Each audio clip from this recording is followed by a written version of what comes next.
በቢዝነስ ዓለም ትልቁ ችሎታ የመሸጥ ጥበብ ነው። አስበውና በጣም ጥሩ ፕሮዳክት አለ ወይም ደግሞ ቆንጆ ሰርቪስ አለ ማለት ገንዘብ ታገኛለህ ማለት አይደለም።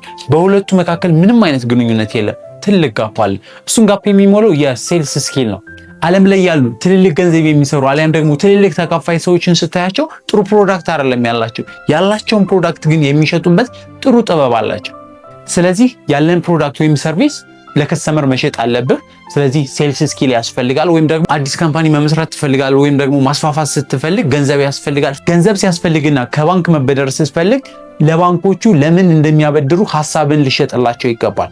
ከዛ በኋላ ሰዎችን ቀጥረህ በድርጅቶች ስታሰራቸው ቪዥንን ልትሸጥላቸው ይገባል። ለምንድን ነው የሚሰሩት? በህይወታቸው ምንድን ነው የሚጠብቃቸው? ወይም ደግሞ ካንተ ቪዥን ጋር እንዴት ነው ኮላብ አድርገው መስራት የሚችሉት የሚለውን ልትሸጥላቸው ይገባል። ብዙ ሰዎች ይሄንን ስኪል የተማሩ ሰዎች ዛሬ ላይ ትልቅ ተከፋይና ትልቅ ሌጋሲ ያላቸው ሰዎች ናቸው።